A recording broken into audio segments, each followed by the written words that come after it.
ओरेगारू episode number 10 की शुरुआत में हमें दिखाया जाता है कि यूकी, यूई और हिकिगाया अपने क्लब रूम में बैठे रहते हैं।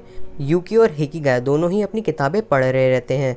यूई अकेली बैठी रहती है तो वो बात करने की कोशिश करती है, लेकिन उनमें से कोई भी उसका ढंग से रिप्लाई नहीं करता। उसके बाद सीन कट होता है और हमें दिखाया जाता है कि हिकिगाया किसी चीज़ को देख के अजीब सा चेहरा बना लेता है। वो ब्लैक बोर्ड के ऊपर देखता है कि उसके स्कूल के अंदर कम्युनिटी फेस्टिवल होने वाला है और तभी वहाँ पे हिकिगाया की टीचर आ जाती है। हिकिगाया की टीचर पूछती है कि क्या तुम्हें कुछ जानना है, तो हिकिगाया कहता है कि ब्लैक बोर्ड के ऊपर कम्युनिटी फेस्टिवल के लिए मेरा नाम क्यों लिखा हुआ है। और हिकिगाया की टीचर कहती है कि यहाँ पे कोई भी वो करना नहीं चाहता था, इसलिए मैंने तुम्हारा नाम दे दिया। और तभी वहाँ पे एक दूसरा टीचर आता है और वो कहता है कि यहाँ पे कोई लड़की है जो कि कमेटी के लिए अपना नाम देना चाहेगी। सभी लोग कहते हैं कि यूई इसके लिए परफेक्ट है, लेकिन यूई मना कर देती है। और फिर सभी लोग यूई की दोस्त जो कि हम लोग को पिछले एपिसोड में दिखाई गई थी उसको कहते हैं, वो भी मना करती है। और उसकी मना करने के तरीके को देख के हिकिगाया कहता है कि तुम मुझे बेवकूफ़ नहीं बना सकती, मैं एक्सपर्ट हूँ रिफ्यूजल्स के मामले में, तुम ना नहीं कहना चाहती। जब एक लड़की मना करती है तो उसके चेहरे के ऊपर कोई भी इमोशन नहीं रहता और उसकी आंखें बिल्कुल ठंडी रहती हैं। ये सारी बातें अपने पुराने एक्सपीरियंस से हिकिगाया कह रहा रहता है। और उस टाइम पे वो सारी की सारी लड़कियां बहुत ही डरावनी होती है, इतनी डरावनी कि तुम्हारा दिल धड़कना ही बंद कर देगा। और जैसा कि हिकिगाया ने कहा था, वो लड़की एंड में हाँ कह देती है। उसके बाद सीन शिफ्ट होता है, हमें दिखाया जाता है कमेटी का मीटिंग रूम। और तभी वहाँ पे एक लड़की खड़ी होती है और वो कहती है, मैं यहाँ की स्टूडेंट काउंसिल प्रेसिडेंट हूँ और मैं यहाँ पे इस कमेटी का चेयर वुमेन या चेयर पर्सन ढूंढना चाहती हूँ, और क्या कोई भी इसके लिए हाँ नहीं कहना चाहता। और उसके बाद वो यूकी को देखती है और वो कहती है कि तुम तो यूकी शोता की छोटी बहन हो ना, इस साल तुम्हारी बहन कमेटी चेयरवुमेन थी, उस साल का फेस्टिवल सोबू हाई स्कूल एकेडमी के हिस्ट्री में लिखा गया है, तो क्या तुम इस साल की चेयरवुमेन बनना चाहोगी। लेकिन यूकी मना कर देती है और वो लड़की मान जाती है। और फिर यूई की दोस्त कहती है कि अगर ये चीज़ कोई भी नहीं करना चाहता तो मैं इसके लिए हाँ कर देती हूँ। और फिर वो अपना नाम सागामी बताती है और वो बताती है कि वो क्लास 2F की है। आगे वो बोलती है कि मैं बहुत ज़्यादा इंटरेस्टेड हूँ इन सारी चीज़ों के अंदर, साथ ही साथ मैं इस अपॉर्चुनिटी को यूज़ करना चाहती हूँ ताकि मैं और ज़्यादा सिंसियर बन सकूं। उसके बाद स्टूडेंट काउंसिल प्रेसिडेंट कहती है कि अगर कोई भी नहीं करना चाहता तो सागामी ये काम कर देगी। फिर सागामी थोड़ी सी एक्टिंग करना शुरू कर देती है अपनी दोस्तों के साथ। और फिर वहाँ पे ये सब देख के हिकिगाया अपने क्लास से बाहर निकल जाता है और वो जैसे ही बाहर निकलता है वो देखता है कि वहाँ पे यूई उसका इंतजार कर रही है। उसके बाद हमें दिखाया जाता है हिकिगाया, यूई और यूकी दोनों ही अपने क्लब रूम में बैठे रहते हैं और यूई कहती है कि मुझे नहीं लगा था कि यूकी तुम कमेटी को ज्वाइन करोगी। इस बात के रिप्लाई में यूकी कहती है कि मुझे भी नहीं लगा था कि हिकिगाया कमेटी को ज्वाइन करेगा। और हिकिगाया कहता है कि यूई तुम्हें याद है ना कि मैं ये अपनी मर्जी से नहीं कर रहा, मुझसे जबरदस्ती कराया जा रहा है। उसके बाद यूई कहती है कि कमेटी हर रोज मिलती है ना। आगे यूई कहती है कि मैं भी अपने क्लास की मदद करना चाहती हूँ। असल में यूई चाहती है कि वो अकेली ना रह जाए, इसलिए वो सोचती है कि वो भी कमेटी को ज्वाइन कर ले ताकि वो हिकिगाया और यूकी के साथ रह सके। लेकिन यूई इससे पहले कि ये सारी की सारी बातें उन्हें बता पाती, तब तक में हिकिगाया कहता है कि मैं कुछ दिनों तक क्लब में नहीं आऊँगा। ये बात सुन के यूकी कहती है कि तुमने ये बात बिल्कुल सही टाइम पे कही है, आज मैं इसी बारे में बात करना चाहती थी।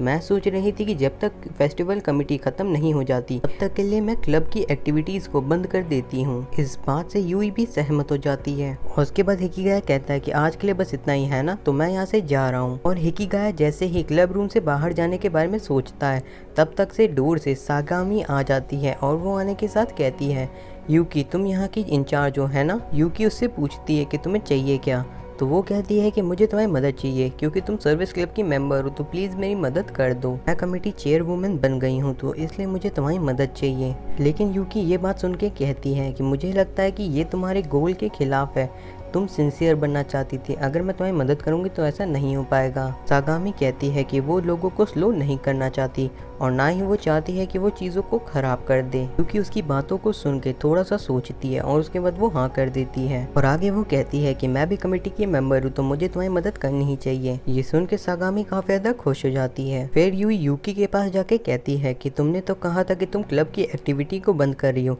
तो तुमने उसकी मदद करने के लिए क्यों हाँ कर दिया। यूकी उसे जवाब देती है कि तुम्हें इससे कोई मतलब नहीं होना चाहिए। ये सब सुन के यूई कहती है कि मेरे ख्याल से मुझे ये सब कुछ पसंद नहीं आया। ये सब कह के यूई चली जाती है और उसके पीछे पीछे हिकिगाया भी क्लासरूम से बाहर चला जाता है। हिकिगाया क्लास के बाहर जैसे ही देखता तो वो देखता है कि यूई वहीं पे खड़ी है और वो कहती है कि मेरे ख्याल से यूकी के साथ कुछ ना कुछ तो गलत है।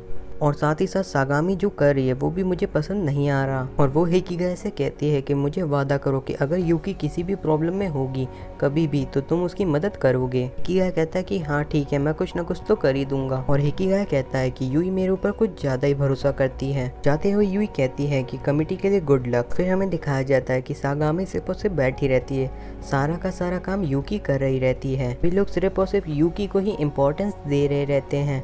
ये सारी चीजें सागामी को उतनी पसंद नहीं आती। फिर सीन वहाँ से शिफ्ट होता है, हमें दिखाया जाता है हयामा को, जो कि एक रिहर्सल के बारे में बात कर रहा रहता है एक शो की, जो इन लोगों को करना है। उसके बाद हयामा कहता है कि हमें कास्ट के बारे में दोबारा से सोचना चाहिए, जैसे कि प्रिंस का रोल कौन करेगा, क्योंकि हयामा प्रिंस का रोल नहीं करना चाहता था। फिर उन लोग को जरूरत रहती है कॉस्ट्यूम बनाने वाले किसी की, तो वो लोग साकी के पास जाते क्योंकि साकी को स्विंग करना आता है। कब आते ही हिकिगाया वहाँ से चला जाता है। और फिर हमें दिखाया जाता है कि यूकी शोता भी वहाँ पे आ गई है और वो स्टूडेंट काउंसिल प्रेसिडेंट के साथ खड़ी है। और स्टूडेंट काउंसिल प्रेसिडेंट कहती है कि हमारे पास काफ़ी ज़्यादा कम लोग हैं, इसीलिए मैंने यूकी शोता को मदद के लिए बुलाया है। और उसके बाद वो बताती है कि यूकी शोता एक बैंड में भी थी जब वो 3rd ईयर में थी और उसका नाम हारू था। और सबसे बड़ी बात कि हिरासुका सेंसेई भी उसी बैंड में थी। बात से यूकी ज़्यादा खुश नहीं थी, तो यूकी शोता आके कहती है कि क्या मैं ये नहीं कर सकती। और उसके बाद वो कहती है कि मैं अपनी प्यारी छोटी बहन के लिए जो कुछ हो सके वो कुछ करना चाहती हूँ। और फिर स्टूडेंट काउंसिल प्रेसिडेंट बताती है कि ये देखो ये सागामी है और यही यहाँ की चेयरवुमन है। और यूकी शोता थोड़ी सी एक्टिंग करके सागामी से हाँ करवा लेती है। और फिर सागामी कमेटी रूम में आके कहती है कि कमेटी मेंबर्स को सबसे ज़्यादा इंजॉय करना चाहिए फेस्टिवल को। सागामी आगे कहती है कि हमें अपने क्लास की भी मदद करनी चाहिए। और यूकी शोता कहती है हाँ हमने भी बिल्कुल ऐसा ही किया था, हमने भी अपने क्लासों की मदद की थी। और फिर सागामी देखती है कि यूकी काफ़ी ज़्यादा दुखी है, तो वो आगे कहती है कि हमें वो सब कुछ करना चाहिए जो कि हमारे बड़े हमसे कहते हैं। फिर वो आगे कहती है कि हमें अपने पर्सनल मैटर्स को इन सारी चीज़ों से बाहर रखना चाहिए और वो करना चाहिए जो कि लोग हमसे चाहते कि हम करें। और फिर सभी अपने काम करने में लग जाते हैं और वहाँ पे हयामा आता है और वो आने के साथ कहता है कि यूकी तुम कुछ ज़्यादा ही काम कर रही हो और तुम आराम भी नहीं कर रही, इसलिए मैं तुम्हारी मदद करना चाहता हूँ। कि कुछ भी नहीं कहती तो हिकिगाया समझ जाता है कि यूकी आखिर क्या करना चाहती है और वो क्या सोच रही है, और इसीलिए वो ऐसी चीज़ करता है जिससे यूकी हाँ करने के लिए मान जाती है और वो फिर हयामा की मदद ले लेती है। और फिर यूकी सागामी से उसका चेयरवुमन स्टैंप लेती है क्योंकि उसको काम रहता है। और फिर हमें अगले दिन का सीन दिखाया जाता है जहाँ पे स्टूडेंट काउंसिल प्रेसिडेंट आके हिकिगाया से पूछती है कि तुमने क्या यूकी को देखा है। हिकिगाया उसका जवाब नहीं में देता है। और तभी वहाँ पे हिरोजुका सेंसेई आती हैं और वो कहती हैं कि यूकी को कोल्ड हो गया है और इसीलिए वो आज नहीं आई है। और उसके बाद हमें दिखाया जाता है कि कितना काम बाकी है और हमारा ये एपिसोड यहीं पे एंड हो जाता है। और मेरी इतनी मेहनत के लिए आपका सब्सक्राइब करना तो बनता है।